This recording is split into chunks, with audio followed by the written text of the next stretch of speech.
नमस्कार दोस्तों, मैं हूं डॉक्टर पूनम शास्त्री। आज मैं आपको बताऊंगी दुकान के वास्तु के बारे में। घर चलाने के लिए पैसों की ज़रूरत होती है और पैसों के लिए इंसान दुकान खोलता है। दुकान में लाखों का खर्चा करता है ताकि वो दुकान सुंदर दिखे और लोग यानी कि ग्राहक अट्रैक्ट हो। लेकिन कहीं ना कहीं आप परेशानी का सामना करते हैं, आपके जीवन में अनचाही परेशानियां आती है। आप जितनी उम्मीद करते हैं उस हिसाब से रोज़मर्रा आपकी बिक्री नहीं होती है। साथ ही में आपके ग्राहक आते हैं और पसंद करते हैं सामान, बट वही छोड़ जाते हैं। ऐसा क्यों? कभी आपने ध्यान दिया है? वास्तु एक ऐसा शास्त्र है जिसको फॉलो कर अगर आप अपनी दुकान बनाते हैं, यानी कि दुकान का कलर क्या होना चाहिए, दुकान का द्वार सही है कि नहीं है, दुकान में आपकी बिक्री का सामान कहाँ होना चाहिए, आपका गल्ला कहाँ होना चाहिए, दुकान की दिशा सही है कि नहीं, दुकान की जगह सही है कि नहीं, अगर आप इन बातों का ध्यान रखते हैं तो अवश्य ही आपके जीवन में समृद्धि आती है, आपकी बिक्री बढ़ती है और आप अपने घर भरमार पैसे लेके जाते हैं। दोस्तों, दुकान खरीदते समय या दुकान बनाते समय आपको इस बात का अवश्य ही ध्यान रखना है कि दुकान किस जगह पे है, यानी कि दुकान जहाँ पे है वह हलचल वाली जगह है या शांत माहौल में है। तो इस बात का अवश्य ही ध्यान रखना है कि दुकान हमेशा हलचल वाली जगह में ही लेनी चाहिए और आपका जो व्यवसाय है उससे रिलेटेड वह जगह सुइटेबल है कि नहीं, इस बात का भी आपको ध्यान रखना चाहिए। साथ ही में दुकान का फेसिंग पूर्व दिशा का हो तो बहुत लाभदायक माना जाता है। लेकिन अगर किसी कारणवश आपको पूर्व दिशा वाली दुकान नहीं मिली तो क्या आप दुकान नहीं खरीदेंगे? ऐसा नहीं है दोस्तों।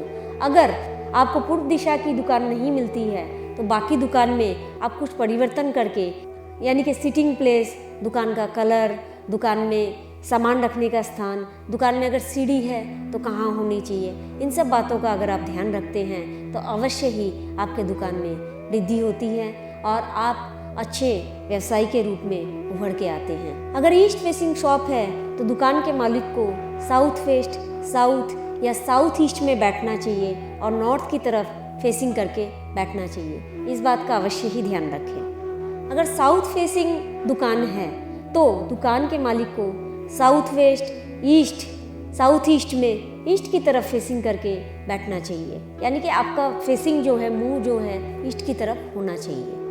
वेस्ट फेसिंग दुकान हो तो भी आप ईस्ट की तरफ फेसिंग करके ही दुकान में बैठेंगे। नॉर्थ फेसिंग दुकान हो तो आप नॉर्थ या ईस्ट की तरफ फेस करके दुकान में बैठ सकते हैं। दोस्तों, दुकान में काउंटर साउथ ईस्ट या फिर नॉर्थ ईस्ट दिशा में होना चाहिए और नॉर्थ ईस्ट दिशा में अगर काउंटर है तो आपकी फेसिंग नॉर्थ या ईस्ट की तरफ होनी चाहिए। काउंटर यानी कि आपका गल्ला कहाँ होना चाहिए। दोस्तों, दुकान के आकार के बारे में थोड़ा सा बताऊंगी। दुकान का आकार सामने की ओर से चौड़ा और पीछे की ओर से सकरा होना चाहिए। सामने की ओर से सकरा और पीछे की ओर से चौड़ा, ऐसी दुकान फलित नहीं होती है। दुकान का आकार आयताकार, वर्गाकार भी अच्छा माना जाता है।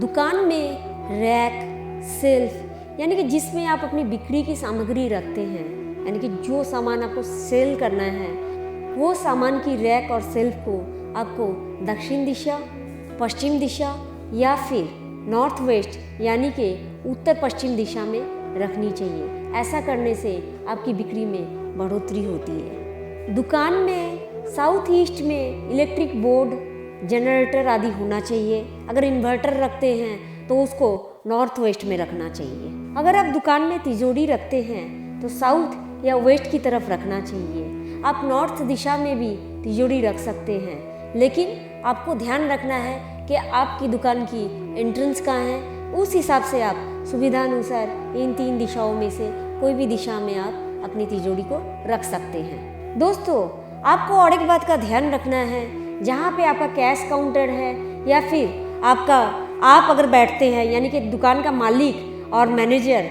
जहाँ बैठता है उसके सिर के ऊपर यानी कि छत के ऊपर बीम नहीं होनी चाहिए। इस बात का अवश्य ही ध्यान रखें। अगर बीम होती है तो उसका तत्काल ही उपाय करें। दोस्तों, अब मैं बताऊंगी दुकान में अगर नज़र लग जाती है तो उसके लिए आपको क्या उपाय करना चाहिए। दुकान में अगर इस तरह का कुछ होता है, आपको अगर इस तरह का संदेह होता है तो आपको अवश्य ही दुकान की नज़र उतारनी चाहिए। उसके लिए आप दुकान बढ़ाते समय पेपर जो इकट्ठे होते हैं, जो कचड़े वाले पेपर होते हैं, उनको जलाकर उसकी राख जब तक बन जाए तब तक आपको उस स्थान में रखना है।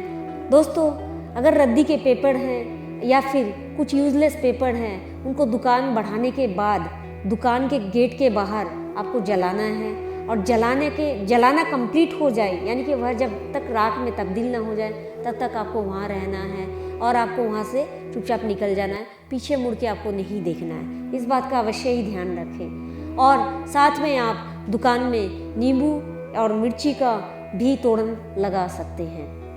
अगर दोस्तों आपकी दुकान नहीं चल रही है तो बृहस्पतिवार के दिन भगवान विष्णु का ओम नमो नारायण, ओम नमो नारायण इस मंत्र का जाप करते हुए दुकान को खोलें तो आपके जीवन में अवश्य ही समृद्धि आएगी।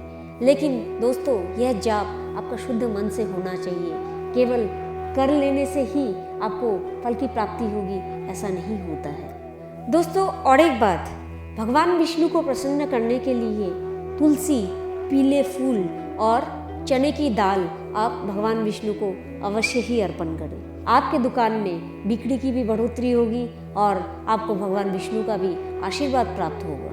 तो दोस्तों, जब आप इन सब बातों का ध्यान रखते हैं तो आपके दुकान में अवश्य ही समृद्धि आती है, आपकी बिक्री बढ़ती है, आपके कस्टमर आपसे खुश रहते हैं। तो दोस्तों, आप इन सब बातों का अवश्य ही ख्याल रखें और अधिक जानकारी के लिए आप नीचे दिए गए नंबर पे हमें संपर्क कर सकते हैं और हमारा प्रोग्राम तकदीर बदलनी है लाइव टीवी पे अवश्य ही देखें और हमसे मिलने वाली हर जानकारी आप तक बिना रुकावट के पहुंचती रहेगी।